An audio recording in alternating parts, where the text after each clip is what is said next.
Good evening and welcome to the Channel Studios here in London with your international news around the world in 5. The UK, the European Union and NATO have expressed concern and anger after China passed a controversial security law giving it new powers over Hong Kong. The legislation has been unanimously approved by the Chinese Parliament and signed by President Xi Jinping. Hong Kong's leader Carrie Lam has defended the law, saying it filled a gaping hole in national security. But opponents have said it undermines the autonomy set out in Hong Kong's mini-constitution, which was agreed when the territory's sovereignty was returned by the UK in 1997.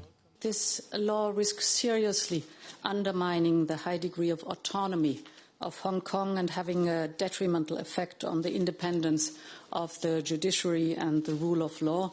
And in line with assurances that China gave in the past, the existing rights and freedoms of Hong Kong residents must be fully protected.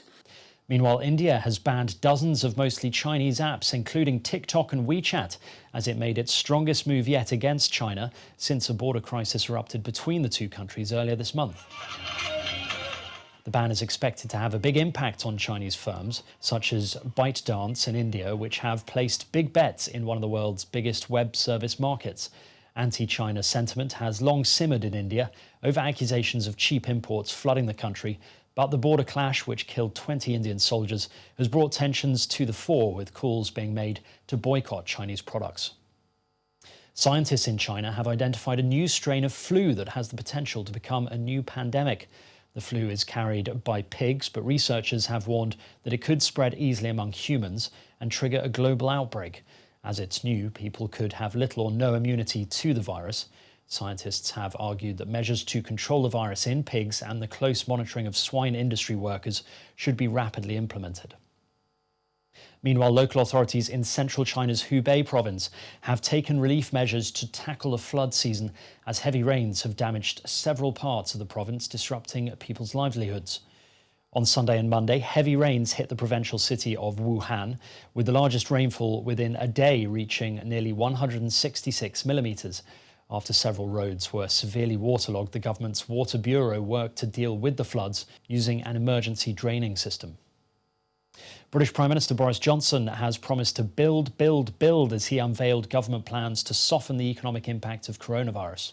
The indefensible gap. Johnson has said he wants to use the COVID-19 crisis to tackle the country's great unresolved challenges by setting out plans to accelerate £5 billion worth on infrastructure projects as part of a new deal.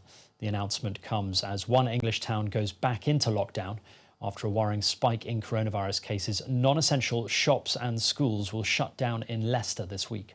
Spanish health workers have gathered in Madrid to demand better working conditions in the system that was overwhelmed by one of the world's worst COVID-19 outbreaks. Some in the crowd wept as they slowly sang "I Will Resist," a 1980s pop track that played from balconies during a lockdown imposed in response to the outbreak. They also waved banners that read, "Who will look after the people who look after you?" A new generation of locusts have hatched in Kenya's poorest region, Turkana, destroying crops in an area where 20 million people struggle for food. The young locusts are eating everything in sight, and when their wings mature, the swarms will be able to travel up to 130 kilometres in a day. The numbers of locusts exploded in East Africa in late 2019, exacerbated by atypical weather patterns due to climate change. Swarms of insects flew west from Yemen and this year reached Kenya, Somalia and Ethiopia. In Ethiopia, thousands have taken to the streets of Addis Ababa to escort the body of the popular protest singer Hakalu Hundisa to his hometown of Ambo, 100 kilometres west of the capital. An Oromo musician known for his protest songs, Hundisa was assassinated late on Monday evening. Addis Ababa city police have said that some suspects have been detained, but gave no further details. Prime Minister Abiy Ahmed has expressed his condolences, promised an investigation and asked the public to remain calm. And finally, a group of artists in the Democratic Republic of Congo's capital, Kinshasa, have painted the walls on a main road as part of a campaign to illustrate the dangers of coronavirus. Some artists have drawn on religious motifs, while others have used bright colours to draw people's attention to the basic barrier measures needed to protect against the virus. Denial of the virus is prevalent among the most vulnerable in a country where the political elite is perceived as corrupt and untrustworthy. And that's your international news around the world in 5. Now back to the Channel studios in Lagos.